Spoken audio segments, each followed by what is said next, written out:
بسم اللہ الرحمن الرحیم ایاک نعبد و ایاک نستعین۔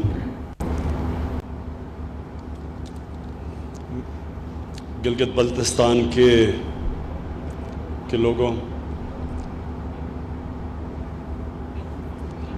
جناب وزیر اعلیٰ، جناب گورنر گلگت بلتستان فیصل واڈا، جنہوں نے اس طرح بھی تقریر کی ہے کہ الیکشن ہونے لگا ہے، علی امین گنڈکپور فیڈرل منسٹر، اور میں خاص طور پہ مینشن کرنا چاہتا ہوں چیئرمین وابڈا، جن کی جنون کی حد تک جو لگاؤ ہے اس پروجیکٹ سے، اور جو آگے بھی ان کا پلانز ہیں، جو آگے ہم ڈیمز بنانا چاہتے ہیں، میں آپ کو خاص طور پہ آج اکنالج کرنا چاہتا ہوں۔ خواتین و حضرات،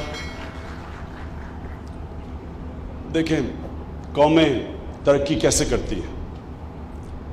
قومیں ترقی تب کرتی ہیں جب وہ آگے کا سوچتی ہیں، جب وہ یہ دیکھتی ہیں کہ 5 سال 10 سال 15 سال 20 سال کے بعد وہ کیا دیکھنا چاہتی ہیں کہ ہماری قوم کس طرف جائے، اور پھر وہ قومیں ترقی کرتی ہیں جو مشکل فیصلے کرتی ہیں۔ کبھی بھی کوئی قوم نے بڑا کام نہیں کیا جو مشکل فیصلے کرنے سے گھبراتی ہے۔ بڑے فیصلے ہی بڑی قومیں بناتی ہیں۔ اور تیسری چیز، جو سب سے امپورٹنٹ چیز، کہ وہ قوم ترقی کرتی ہے جو اپنے انسانوں کی قدر کرتی ہے، اپنے انسانوں کے اوپر سرمایہ کاری کرتی ہے، وہ اس طبقے کو اوپر اٹھاتی ہے جو لوگ پیچھے رہ گئے ہوں زندگی کی ریس میں، یعنی جس کو ہیومن ڈیولپمنٹ کہتے ہیں۔ جتنا آپ اپنے انسانوں کے اوپر پیسہ خرچ کریں گے، ان کی تعلیم پہ، ان کی صحت پہ، اور اتنا ہی امپورٹنٹ کہ ان کو انصاف دینے پہ، رول آف لا جس کو کہتے ہیں۔ ایک قوم میں جب انصاف ہوتا ہے تو قوم ویسے ہی آزاد ہو جاتی ہے، ظلم سے آزاد ہو جاتی ہے۔ اور دنیا کی تاریخ آپ اٹھا کے دیکھیں تو قومیں جب اوپر گئی ہیں ان کے اندر یہ سب چیزیں آئی ہیں۔ رول آف لا آیا ہے، قانون کی بالادستی، تعلیم کے اوپر زور دیا گیا، اور پھر یہ دیکھا لوگوں کا جب آپ دھیان رکھتے ہیں تو ظاہر آپ ان کی صحت کا دھیان رکھتے ہیں، آپ ہسپتال بناتے ہیں، آپ پرائمری ہیلتھ کیئر کو بہتر کرتے ہیں۔ لیکن یہ سب سے امپورٹنٹ چیز ہے کہ ایک قوم دور اندیش ہوتی ہے جو کہ بڑی قوم بنتی ہے۔ چائنا کی ترقی دیکھ لیں آپ۔ چائنا کی کمال یہ ہے کہ وہ 30 سال کے پلان بنے ہوئے ہیں۔ ہم جب چائنا گئے تو ان کے اتنے آگے لمبے پلان بنے ہوئے تھے کہ انہوں نے کیا کرنا ہے۔ پہلے سے سوچتے ہیں کہ آگے ہمیں پانی کا مسئلہ آئے گا، ہمارے وہ علاقے پیچھے رہ گئے ہیں، ہم نے ان کو اوپر لے کے آنا ہے۔ تو ان کی بہت بڑی یہ خوبی ہے اس قوم کی کہ آج دنیا میں سب سے تیزی سے آگے نکل گئے ہیں۔ کوئی سوچ بھی نہیں سکتا تھا 30 سال پہلے کہ چائنا دنیا کی وہ قوم بن جائے گی جو اب خوف زدہ ہیں باقی قومیں کہ یہ اب چائنا کی ترقی سے ڈرے ہوئے ہیں، جتنی تیزی سے وہ آگے جا رہی ہے۔ اس کی بہت بڑی وجہ ہے، جب میں چائنا گیا، ہم نے جب ان کی کمیونسٹ پارٹی سے بات چیت کی تو ہمیں پتہ چلا کہ ان کا کتنا بڑا ترقی کا راز ان کی دور اندیشی ہے، بڑی آگے کا سوچتے ہیں یہ۔ اور جو ہماری بدقسمتی رہی کہ ہم نے یہ شارٹ ٹرم کے اوپر فیصلے کیے، جو جب ڈیموکریسی ہوتی تھی تو وہ فیصلے کرتے تھے کہ میری الیکشن سے پہلے جو بھی پروجیکٹ کمپلیٹ ہو جائے تو اسی کے اوپر زور لگاؤ، کیونکہ ہم نے الیکشن میں وہ پروجیکٹ دکھا کے ووٹ لینی ہے۔ یہ سوچ کی وجہ سے آج یہ دیکھیں کہ پاکستان کے پاس اللہ نے اتنی بڑی نعمت دی ہے دریاؤں کی، پانی کی، اور یہ جو ہمارا گریڈینٹ ہے، یعنی ہم پاکستان وہ ملک ہے جو سب سے اوپر ہائٹ سے لے کے سمندر تک ہمارا جو گریڈینٹ ہے وہ سب سے سٹیپ ہے. اس کے اوپر 12 موسم ہیں, کلائمیٹک زونز ہیں, K2 سے لے کے سمندر تک آپ جائیں. اور پھر اس کے بعد دریاؤں کی جو رفتار ہے اس کے اوپر ہم اتنی بجلی بنا سکتے تھے اب تک. جب ہماری شروع میں جو اصل ترقی ہوئی پاکستان میں, تربیلا ڈیم بنائی, منگلا ڈیم بنائی, سستی بجلی کے اوپر پاکستان کی انڈسٹری کھڑی ہونی شروع ہو گئی. لیکن ہم نے یہ 90 کی دہائی میں یہ جو فیصلے کیے امپورٹڈ فیول کے اوپر بجلی بنانا, یعنی جب آپ کس پیسے دیتے ہیں باہر سے امپورٹ کر کے فرنس آئل لے کے آتے ہیں, یا جو آپ گیس لے کے آتے ہیں یا کوئلہ لے کے آتے ہیں, تو اس کا نقصان کیا ہوتا ہے؟ اس کا سب سے پہلے نقصان تو یہ ہوتا ہے کہ جس کو کہتے ہیں کرنٹ اکاؤنٹ, ڈالر کتنے اندر آ رہے ہیں, کتنے باہر جا رہے ہیں. جب آپ کے جو فارن ایکسچینج ریزروز کے اوپر پریشر پڑتا ہے تو کرنٹ اکاؤنٹ جب ڈیفیسٹ میں چلا جاتا ہے, یعنی زیادہ ڈالر باہر جا رہے ہیں, کم اندر آ رہے ہیں, وہ ملک کی معاشی حالات اس کے بعد نیچے جانا شروع ہو جاتے ہیں.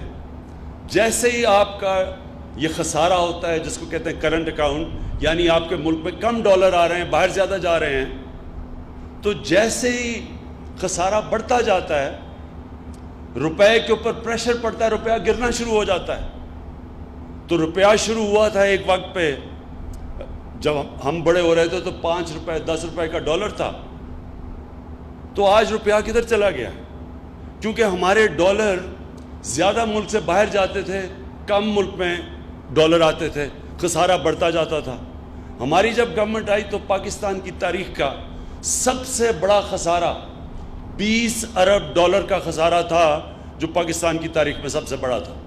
تو اس کا مطلب کہ روپے کے اوپر پریشر پڑنا تھا, کیونکہ ڈالر جب کم ہوتے ہیں تو اس کا مطلب ڈالر کی قیمت اوپر چلی جاتی ہے, روپیہ نیچے آ جاتا ہے.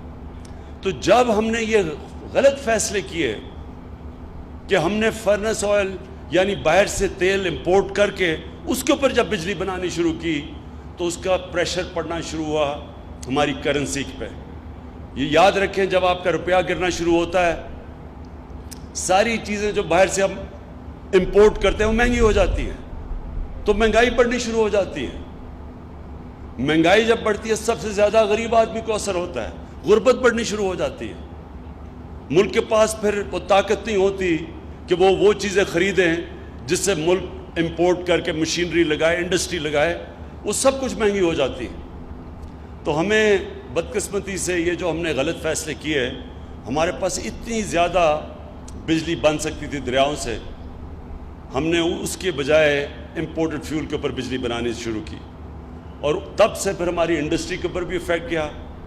انڈسٹریلائزیشن بجائے ہماری بڑھنے کے ہم ڈی انڈسٹریلائز کرتے رہے. ہمارے مقابلے میں جو اور ملک تھے ہمارے سے پیچھے تھے وہ زیادہ ہمارے سے آگے نکل گئے, اور اس میں ساری ساؤتھ ایسٹ ایشیا میں ایشین ٹائیگرز ان سب کی مثال ہے ہمارے سامنے.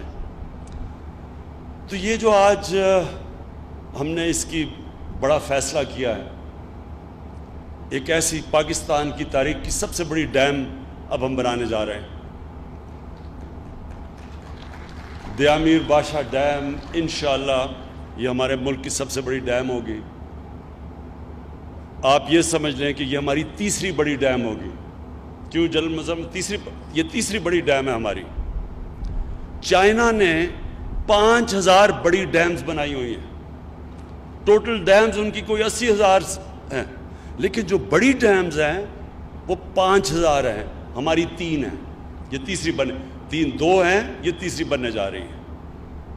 تو اس سے آپ اندازہ لگائیں کہ ہم نے یہ کتنی بڑی تاریخی غلطیاں کی. اپنے ملک کے اوپر ہم نے اپنے لوگوں کے اوپر ظلم کیا کہ جب اللہ نے ہمیں نعمت دی ہوئی تھی پانی کی, ہم نے کیوں نہیں یہ سوچا اس کا. اور یہ جو دیا میر بادشاہ ڈیم, آپ کو پتہ ہے یہ آج سے 50 سال پہلے اس کے اوپر فیصلہ ہوا بنانے کا. اس کی سائٹ تو پہلے سے تھی کیونکہ زبردست سائٹ ہے اس کی, یعنی جو راک سٹرکچر ہے, یہ جو پتھر ہیں اس کے, اس سے بہتر جگہ ڈیم کی ہو ہی نہیں سکتی. نیچرل ڈیم ہے. 40 سال پہلے فیصلہ ہوا اور آج جا کے ہم اس کے اوپر کام شروع ہوا ہے. تو یہ اگر آج ہم پیچھے دنیا آگے نکلی ہے اور ہم اپنے اوپر اس طرح آگے نہیں بڑھ سکے تو یہ آپ کے سامنے ایک بہت بڑی وجہ ہے. اور انشاءاللہ جو اب ہمارے پلانز ہیں اس کے بعد اور ڈیمز کے پوری بنایا ہوا ہے ہم نے کہ ہر وقفے کے بعد ہم اب اگلی ڈیم کے پاس جائیں گے جو دریاؤں کے اوپر بنے گی. اس سے ہوگا کیا؟ نمبر 1 کہ ہمیں کوئی روپے پہ پریشر نہیں پڑے گا, ہمارے فورن ایکسچینج پہ پریشر نہیں پڑے گا, اپنا فیول ہوگا, یعنی جو پانی ہے وہ پاکستان کا ہوگا, امپورٹ نہیں کرنا پڑے گا. دوسری چیز, اور ایک اور پاکستان کے سامنے ایک بڑا مسئلہ ہے جو آج سے ساری قوم, اب ہم اس طرف, میں نے اس ساری قوم کو اس طرف لگا دیا ہے کہ ہم نے اپنے ملک میں درخت اگانے ہیں. 10 ارب درخت ہم نے فیصلہ کیا اگانے کا. وہ کیوں؟ کیونکہ پاکستان متاثر ہو سکتا ہے آگے کلائمیٹ چینج سے, گلوبل وارمنگ سے. اس کا مطلب کہ جب ٹیمپریچر بڑھتے جائیں گے تو پاکستان وہ ملک ہے, وہ 10 ملکوں میں جدھر سب سے زیادہ نقصان ہو سکتا ہے. تو لہٰذا یہ جو جب آپ پانی کے اوپر بجلی بناتے ہیں تو ہم گلوبل وارمنگ میں اضافہ نہیں کرتے. جب ہم کوئلے پہ بناتے ہیں یا ہم فرنس آئل سے بجلی بناتے ہیں تو وہ گرمی پیدا کرتی ہے, یعنی گلوبل وارمنگ میں اضافہ کرتی ہے. تو دونوں طرح ہمیں فائدہ ہے, نہ ہمیں امپورٹ کرنا پڑے گا فیول اور نہ ہمارے ماحولیات کے اوپر اس کا نیگیٹو اثر پڑے گا. اور پھر جو آج کل ضرورت ہے سب سے بڑی, میری قوم کو, نوجوانوں کو نوکریاں چاہیے. مشکل وقت سے ہم گزر پہلے رہے تھے, پھر یہ کرونا وائرس کی وجہ سے جو شٹ ڈاؤن کیا گیا اس سے بہت بڑی بے روزگاری پاکستان میں پھیلی ہے. اور کیونکہ میں یہ سارا آپ کا علاقہ جانتا ہوں, گلگت بلتستان کا, اور یہاں چلاس کئی دفعہ میں آیا ہوں پچھلے 30 سالوں میں, تو مجھے تو پتہ ہے کہ یہاں سارا اوپر علاقہ ٹورزم کے اوپر کتنا ڈیپینڈ کرتا ہے. ان کی کتنی ضرورت ہے کہ یہ گرمیوں میں ٹورزم آئے, اور پھر ہر جگہ گیسٹ ہاؤسز بنائے ہوئے ہیں لوگوں نے, بڑا ذریعہ معاش ہے, آمدنی ہے لوگوں کی. تو مجھے پتہ ہے کہ کتنا متاثر ہوا ہے یہ سارا علاقہ. میں چیف منسٹر صاحب سے کہوں گا کہ SOPs کے ساتھ ابھی سے تیاری کریں کہ ان علاقوں کے اندر ٹورزم کھولنی شروع کریں. اب یہ دنیا کے اندر اس کے اوپر کافی کام ہو چکا ہے, کیونکہ ہم دنیا سے بھی سیکھ سکتے ہیں. وہاں بھی اب آہستہ آہستہ لوگ ٹورزم کھول رہے ہیں. ظاہر ہے اس طرح کی ٹورزم نہیں ہو سکے گی جو کہ یہ کرونا وائرس سے پہلے کی تھی, لیکن ابھی آپ شروع کر سکتے ہیں آہستہ آہستہ کھولنا, اور SOPs اس کے ڈیولپ کر دیں. ہم آپ کو اپنی NCOC سے آپ کو بھجوا دیں گے کہ کس طرح کے آپ کو چاہیے, اور وہ انشاءاللہ آپ کھولنا شروع کریں. لیکن مجھے سب سے بڑی خوشی چلاس کے لوگوں کے لیے کہ انشاءاللہ یہ آپ دیکھیں گے, یہ جس طرف آپ جا رہا ہے, یہ چلاس, مجھے یاد ہے میں یہاں آتا تھا تو یعنی چلاس کے لوگ پیچھے رہ گئے تھے, دنیا آگے نکل رہی تھی, اور بڑا ویران علاقہ تھا. یہاں ٹورسٹ بھی یہاں اتنا زیادہ نہیں رکتا تھا, وہ اوپر چلے جاتے تھے ہنزا نگر اور دوسری طرف نکل جاتے تھے پھنڈر کی طرف اور چترال کی طرف, تو یہاں لوگ مس کر جاتے تھے. تو اب آپ کے لیے اللہ کی طرف سے یہ ایک زبردست موقع ملا ہے کہ یہ جیسے یہ ڈیم بڑھتی رہے گی, بزنس ایکٹیویٹی بڑھتی جائے گی, یہ جب لیک بن جائے گی بڑی, یہ علیحدہ ایک ٹورسٹ ریزورٹ بن جائے گی. لیکن جو آپ کا کیڈٹ کالج بن رہا ہے, اس سے اصل میں قومیں تو بدلتی ہیں جب ان کے بچوں کو تعلیم ملتی ہے. تو بہترین تعلیم کا جب ادارہ بن جائے گا یہاں, جو مجھے چیئرمین وابڈا نے بتایا ہے کہ بڑا زبردست بلڈنگ بن رہی ہے اور اس کے لیے پیسے بھی الوکیٹڈ ہیں, تو انشاءاللہ آپ کے لیے ہر طرح چلاس کے لوگوں کے لیے ایک موقع ملا ہے, اور اصل میں گلگت بلتستان کے لوگوں کے لیے یہ بہت بڑی چیز ہے. اور مجھے یہ بھی شور کیا گیا کہ آپ کو بجلی مفت مل رہی ہے. ٹھیک ہے، ہاں بجلی مفت مل رہی ہے آپ کو، جنرل مزمل نے مجھے بتایا ہے. تو میں آخر میں گلگت بلتستان کے لوگوں کو یہ کہنا چاہتا ہوں کہ ہم اگر آپ کے لیے ہم نے بجٹ اس باری بڑھایا تو وہ اس لیے نہیں ہے کہ میں آپ کے اوپر کوئی احسان کر رہا ہوں. ہماری گورنمنٹ کی پالیسی ہے کہ جو پاکستان کے علاقے پیچھے رہ گئے ہیں اور جو پاکستان کی عوام پیچھے رہ گئی ہے، ہماری پرائیورٹی وہ ہے کہ سب سے پہلے ہم کوشش کریں ان کو اٹھانے کے لیے. ہماری ڈیولپمنٹ جو ہوئی ہے اب تک، وہ زیادہ پیسہ تھوڑی سی جگہوں پہ، شہروں پہ لگ گیا. جو ملک کا پیسہ جب تک ہم جو علاقے پیچھے رہ گئے ان کے اوپر نہیں پیسہ خرچ کریں گے تو وہ تو اور پیچھے رہ جائیں گے. تو گلگت بلتستان کے اوپر ہم نے پورا زور لگایا کہ آپ کا بجٹ بڑھے. جو مرج اب ہو گیا ہے، جو پرانا قبائلی علاقہ تھا، اس کے اوپر ہم اب پوری طرح وہ، حالانکہ مشکل حالات کے اندر ہم مرج ڈسٹرکٹ یعنی کہ جو پرانا قبائلی علاقہ تھا اس کو ہم پوری طرح فنڈ کر رہے ہیں.